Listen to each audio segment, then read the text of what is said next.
સત સાહિબ દર્શકો, જ્યારે કોઈ વ્યક્તિ પોતાના ધર્મની તમામ પ્રકારની પરંપરાગત ભક્તિ સાધનાઓ કરતો હોય તેમ છતાં તેની આર્થિક અને માનસિક સ્થિતિ બગડતી રહે, આવી સ્થિતિમાં દરેક જગ્યાએથી નિરાશા મળ્યા પછી એ વ્યક્તિનો પોતાની પૂજા સાધના પરથી વિશ્વાસ ઉઠી જવો સ્વાભાવિક છે. આવી જ કંઈક વાત છે ડીસાના રહેવાસી અચલસિંહજીની. અચલસિંહ બાળપણથી જ હિન્દુ ધર્મમાં પ્રચલિત રામ, કૃષ્ણ વગેરે દેવતાઓની ભક્તિ સાધના મંત્ર કરતા હતા. તેઓ ધાર્મિક ગ્રંથોનું દૈનિક વાંચન પણ કરતા હતા. જીવનમાં લાભ મેળવવાની આશામાં તેમણે અનેક પ્રકારની ઉપાસનાઓ કરી, પરંતુ અફસોસ, આ બધા જ પ્રયત્નો કરવા છતાં તેમણે ન તો કોઈ પ્રકારની માનસિક શાંતિ મળી, ન તો તેમના જીવનમાં સમસ્યાઓનો અંત આવ્યો. પરંતુ દર્શક મિત્રો, આજે અચલસિંહ કહે છે કે જ્યારથી મેં સંત રામપાલજી મહારાજજીની શરણમાં આવીને તેમના દ્વારા બતાવેલ શાસ્ત્ર આધારિત ભક્તિ અપનાવી છે, ત્યારથી મારું જીવન પૂર્ણ રીતે બદલાઈ ગયું છે. મારી આર્થિક અને માનસિક સ્થિતિમાં સુધારો થયો છે અને મને મોક્ષ પણ પ્રાપ્ત કરવાની સાચી ભક્તિ વિધિ મળી ગઈ છે, જેનો હું વર્ષોથી શોધ કરતો હતો. દર્શક મિત્રો, શું સંત રામપાલજી મહારાજે બતાવેલ ભક્તિમાં કોઈ ચમત્કારી શક્તિ છે? તેમણે બતાવેલી સાધનામાં શું રહસ્ય છે?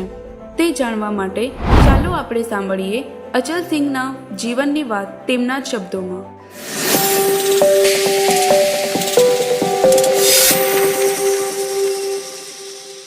નમસ્કાર સર. નમસ્કાર સર, તમારું નામ શું છે અને તમે ક્યાંથી આવ્યા છો? મારું નામ અચલસિંહ છે અને હું ડીસાથી આવ્યો છું. સર, સંત રામપાલજી મહારાજજીની શરણમાં આવ્યા પહેલા તમે કઈ કઈ ભક્તિ સાધનાઓ કરતા હતા? સંત રામપાલજી મહારાજની શરણમાં આવ્યા પહેલા હું શ્રી કૃષ્ણ ભગવાનની અને હનુમાનની, શ્રી રામની વગેરે જે ભગવાન છે એમની ઉપાસના કરતો હતો. ભગવદ્ ગીતાનો પાઠ કરતો હતો અને રમાની ચોપાઈનો પણ પાઠ કરતો હતો, હનુમાન ચાલીસાનો પણ પાઠ કરતો હતો અને એમના મંત્રો પણ જપ કરતો હતો. આવી રીતે અનેક ઉપાસના કરતો હતો. તો સર, તમે આટલી બધી હિન્દુ ધર્મ પ્રચલિત ભક્તિ ક્રિયાઓ સાધનાઓ કરતા હતા, તો શું આ ભક્તિ કરવાથી તમને કોઈ લાભ પણ મળતા હતા? સાહેબ, આ ભક્તિ કરવાથી મને કોઈ લાભ ન મળ્યો. એક ઉપાસના છોડી બીજી ઉપાસના, ત્રીજી ઉપાસના, એમ કેટલાય મંત્રો જપ કર્યા, પણ એનાથી કોઈ મને લાભ ન થયો. ઉલટાનું નુકસાન થયું. કોઈ ખાસ લાભ નહીં મળ્યો. તો સર, પછી તમે સંત રામપાલજી મહારાજજીની શરણમાં કઈ રીતે આવ્યા? જો સંત રામપાલજી મહારાજની શરણમાં હું ટીવી, મોબાઈલમાં યુટ્યુબ જેવી જોતો અને એમાં ગુરુજીનો સત્સંગ આવતો હતો.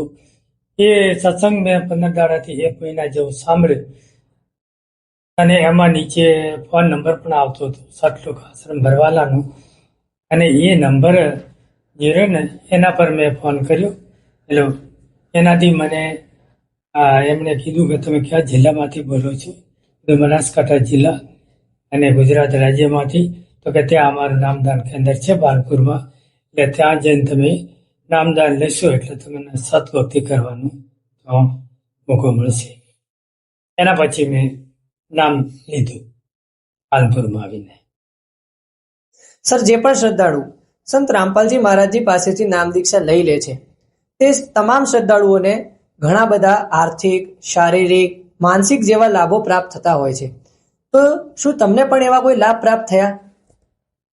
મને પણ અનેક લાભ થયા. જે મારે પૈસાની મુશ્કેલી હતી એ બધી દૂર થઈ ગઈ. મકાન જે વેચાતું નતું, એક મેં બીજું મકાન રાખ્યું હતું. એ મકાન પણ ગુરુજીની દયાથી વેચાઈ ગયું અને એમાંથી મારી જે આર્થિક તંગી હતી એ દૂર થઈ ગઈ. અને બીજા પણ જે બી હું મનમાં ઈચ્છતો કોઈ બી વસ્તુ એ પૈસાની કોઈ દાડો તંગી ન રહી, એટલે પૈસા આવી જતા અને આવી રીતે મને અનેક લાભ થતા હતા અને બિલકુલ સમય સારી રીતે સાથ થતો. સર, બીજા કોઈ લાભ? બીજા પણ મને અનેક લાભ થયા. ખાસ કરીને જે પરમાત્માની જે સદભક્તિ કરવાની હતી એ સદભક્તિ કરવાનો લાભ મળ્યો. અને એક જ પરમાત્મા કબીર સાહેબ છે, સાચા પરમાત્મા એ છે, એમની ભક્તિ કરવાથી મોક્ષ મળે છે, એ ખાસ લાભ મળ્યો. મારે એ લાભ ખાસ જોતો હતો. એ મને મળ્યો. મારા જીવનનો ખાસ ઉદ્દેશ્ય એ જ હતો.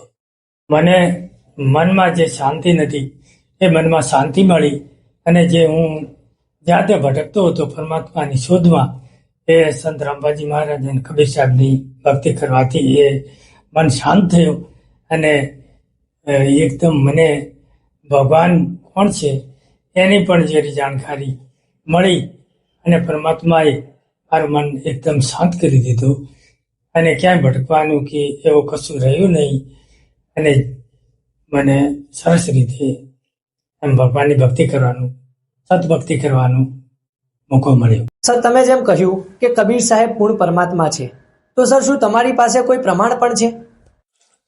આપણા ધર્મશાસ્ત્રો જે વેદ છે, શાસ્ત્ર છે, પુરાણ છે, એમાં લખેલું છે કે કબીર સાહેબ પૂર્ણ પરમાત્મા છે, અને એમનું નામ કબીરદેવ છે, અને તેઓ એમની જ ભક્તિ કરવાથી આપણને પૂર્ણ મોક્ષ મળે છે.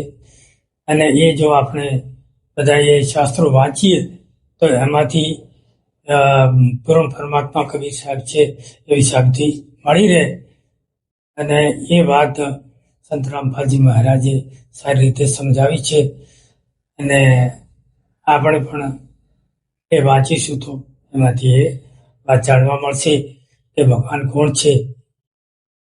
એ પૂર્ણ પરમાત્મા છે, કબીર સાહેબ જ છે.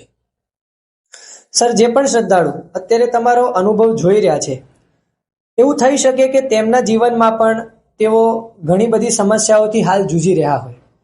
તેમના જીવનમાં પણ તેમને આર્થિક, શારીરિક અને માનસિક કષ્ટો મળતા હોય. તો સર, તે તમામ શ્રદ્ધાળુઓને તમે શું સંદેશ આપવા માંગો છો? એ બધા શ્રદ્ધાળુઓને હું એમ કહીશ કે તમે પૂર્ણ પરમાત્મા કબીર સાહેબની શરણમાં જાઓ. કબીર સાહેબ દરેક કષ્ટનું હરણ કરે છે, અને આપની જે ઈચ્છાઓ છે એ પણ પૂરી કરે છે, અને આપણને પૂર્ણ મોક્ષ આપે છે. અને એમની ભક્તિ કરવાથી આપણું જીવન બિલકુલ શાંત થઈ જાય છે. બાકી બધે જે ભટકતો મન એ પણ એક ઠકાણે સ્થિર થઈ જાય છે, ને અનેક લાભ મળે છે. સર, જો કોઈ શ્રદ્ધાળુ સંત રામપાલજી મહારાજજી પાસેથી નામ દીક્ષા લેવા ઈચ્છતા હોય તો તેઓ નામ દીક્ષા કઈ રીતે લઈ શકે છે?